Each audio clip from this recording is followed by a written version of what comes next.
There are burdens we carry that do not come from us. A heaviness can settle into the heart like a fog, soft and shapeless, yet unshakable. You move through your day, but something invisible leans on your shoulders. You try to pray, but the words feel distant, scattered like leaves in the wind. This is not always a sign of failure. Sometimes it is a sign that something unseen has crept in. There are doors in the spirit, some opened by pain, some by compromise, some by things we did not even know held power. And though they swing silently, heaven sees them, the soul feels them. Not every battle looks like chaos. Some begin in the quiet, in the thoughts left unchecked, in the slow drift from light into shadow. But you are not alone in this. Even now the Spirit of God hovers near, ready to reveal, to heal, to restore. In this message, we will walk softly through the places where spiritual attacks often begin, not with fear, but with light. You will see the signs, not just outward symptoms, but quiet shifts in the heart and soul that invite more than you intended. And as you listen, something deeper will rise in you. Discernment, yes, but also hope.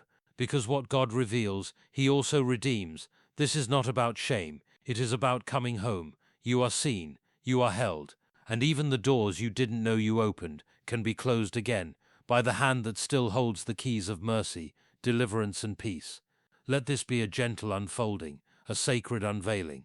Not everything that presses against you is yours to carry. Some things must be cast down so that His presence can rise again in you. Peace is a quiet friend. It does not shout. It does not demand. It simply dwells, like still waters that reflect heaven. And when it leaves, the absence is not always loud, but it is deeply felt. Something shifts. You kneel to pray, but the stillness is no longer comforting. It feels hollow, distant, unfamiliar. The words come out, but they do not settle. They float, unanswered. This is not always a sign of God's distance. Sometimes it is the presence of something else, something that entered quietly, clothed in distraction, or dressed in what felt harmless. When the peace of Christ ruled your heart, there was clarity, not ease always, but clarity. Even in struggle, there was a deep knowing that He was near, that He held you, that His voice could be trusted. But now the atmosphere feels crowded. You sense a subtle tension, like a weight on the chest or a fog in the mind. You try to trace it, to name it, but it slips through your grasp. That is how spiritual disturbances often begin, not with fear, but with a soft erosion of calm, a subtle dulling of light. Sometimes it is what we watch, or what we agree with in silence, a bitter thought left to grow, a small lie we told ourselves just to cope, and the soul designed for truth starts to ache. The peace withdraws, not as punishment, but as a signal, a holy nudge, the Spirit saying, "This is not safe for you. Let the peace of Christ rule, not visit, not touch, but rule." When peace no longer rules, something else will try to, and often we don't notice until it's already seated. Spiritual doors don't always swing open with dramatic gestures. Sometimes they creak slowly, through habit, through weariness, through giving up the small things that once kept us anchored. But peace is not gone, it is waiting. Christ has not moved. He is still the Prince of Peace, but the heart must choose who sits on its throne. The Spirit is gentle, but He will not share rule with what seeks to harm you. If peace has become unfamiliar, that is not the end of the story. It is the beginning of return, the beginning of turning back to the one who still stands at the door and knocks. There was a time when certain things grieved your spirit, words spoken too harshly, stories filled with shadows, jokes that carried a weight of cruelty. You felt the sting, the discomfort, the quiet warning from within. This does not belong in the light. But slowly, almost without notice, those things began to feel normal, familiar, harmless, even. The heart, once sensitive, becomes tired, and what once troubled you now passes through the soul like water through open hands. This is how darkness enters, not with a roar, but with a whisper. It settles into daily life, hidden behind laughter or entertainment, tucked inside conversations we no longer question. The eyes adjust to the dim, and the soul, created for brightness, begins to forget what true light looks like. It is not rebellion that opens the door. It is slow, steady agreement, a tolerance born from weariness or longing or pain that never found healing. The enemy does not force his way in. He waits for a gap, a space left unguarded, a soul too distracted to notice what it's making room for.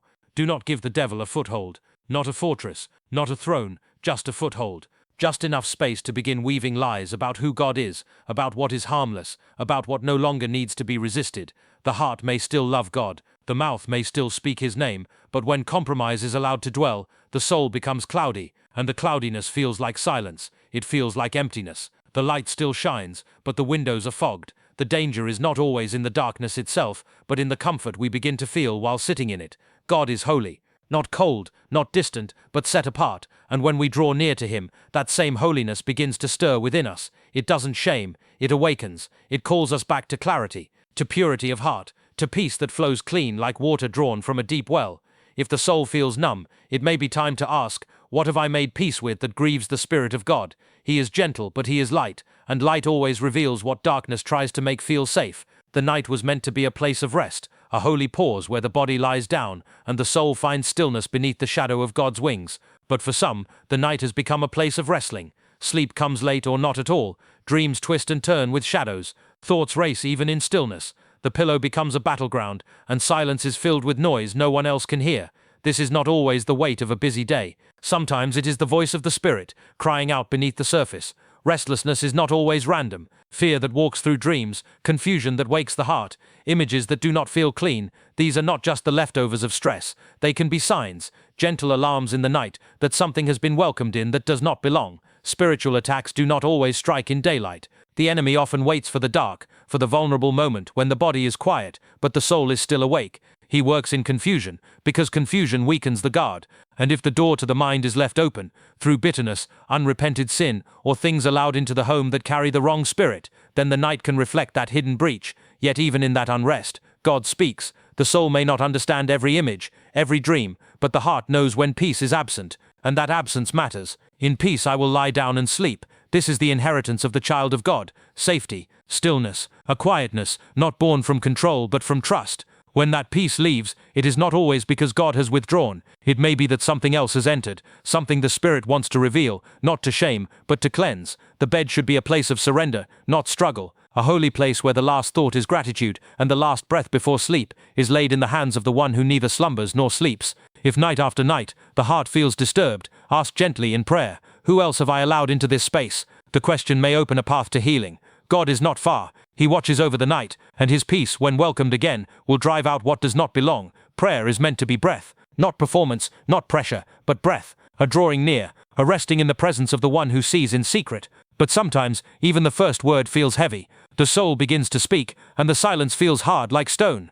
The thoughts don't just wander, they struggle. The atmosphere is thick, like trying to move through water. The moment is not just dry, it is resisted. This is not the quiet of peace. It is the weight of something pressing back, something unseen. It is not always distraction. Sometimes it is oppression, a heaviness that settles in when the soul tries to reach for God, as if another presence is guarding the gate, unwilling to let you pass through freely. And it does not come because you are weak. It often comes because you are near breakthrough. It is not failure. It is resistance. And that resistance is a quiet warning. Prayer, when honest, stirs the unseen world. It calls light into darkness. It reclaims ground that the enemy quietly occupied. So when prayer becomes hard, it is worth asking, what have I let in that now stands in the way? There are things that seem small, words spoken in anger, bitterness left to settle, content that invites the wrong spirit. They do not just sit harmless in the background, they build walls, and when the soul tries to pray, it feels the stone of those walls before it feels the wind of the Spirit. The Spirit helps us in our weakness. He does not wait for us to be strong. He draws near in the struggle. He speaks when we do not have words, but he will not force himself where we have made room for something else. The Spirit is holy, gentle but jealous for the heart that belongs to him. If something else has been allowed into our surrender, even unknowingly, he will wait. He will not share space with what opposes the light. When prayer feels like a climb, pause. Do not condemn the silence. Ask what may be causing it. Not all silence is sacred. Some is guarded, some is crowded. But even in that wait, God is near. The Spirit hovers over darkness, waiting to move. And when the heart turns again, with even the smallest cry, the climb becomes communion. The resistance breaks, and peace returns, not through strength, but through yieldedness. Love is a fragile garden. It needs tending, quiet care, patience, and the soft rain of grace. But when arguments begin to rise like wild weeds, sharp and unexpected, the garden feels threatened. Voices that once whispered kindness now carry a harshness that stings. Smiles that once invited warmth now hold a guarded distance. These sudden shifts are not always easy to explain. They arrive without warning, like a cold wind crossing a summer field. Yet beneath the surface, something deeper is stirring. Spiritual attack often comes quietly, targeting the places where love once flowed freely. The heart's connections, family, friendships, even the church community, can become battlegrounds without visible cause. The enemy does not always wage war with noise and clamor. Often, the greatest victories are won in silence, through division. Where love is broken, the soul feels fractured, and in that fracture, doubt and bitterness begin to seep. The scripture speaks plainly about the root of this disorder. For where envy and selfish ambition exist, there will be disorder. It is not only about what happens around us, but what takes root within us. Envy and selfishness plant seeds of chaos that grow quickly in the soul's soil. These are not always loud sins. They often hide beneath quiet resentment or unmet expectations. Yet their power to divide is profound. Disorder in relationships is not always a matter of circumstance. It can be spiritual, a subtle attack on the unity God intended for his children. It does not always come as a storm, but as a slow erosion of trust and peace. What once seemed solid begins to crack, communication falters, patience wears thin, the spaces where gentleness once lived grow cold. But even in this brokenness, God's grace remains. The heart may feel weary, but the invitation to forgiveness and healing is always present. The spiritual enemy may seek to conquer through division, but the one who made us is the God of restoration. Where there is brokenness, there is also a call to unity. And unity begins in the quiet, turning back to love, the love that bears all things, hopes all things, and never fails. The hunger of the soul is quiet, but it is persistent. It reaches beyond the body's needs to something deeper, a craving for what nourishes the heart and mind. There was a time when the word of God felt like life itself. Reading the scriptures stirred something alive within, like water poured into dry soil. Worship was not a routine, but a meeting of the soul with its maker. But then slowly, the appetite fades. The pages of the Bible no longer draw the eyes. The heart grows heavy with repetition, and worship becomes something to get through rather than a place to rest. This loss of desire is not always a sign of mere tiredness. It is often a quiet alarm, a signal that something else has moved in to dull the senses. The soul, designed for the bread of heaven, may begin to feast on distractions instead, scrolling endlessly through images and stories that fill space but leave hunger untouched. The stillness, once a place of sacred encounter, is avoided because it feels empty or uncomfortable. The longing has been replaced by numbness.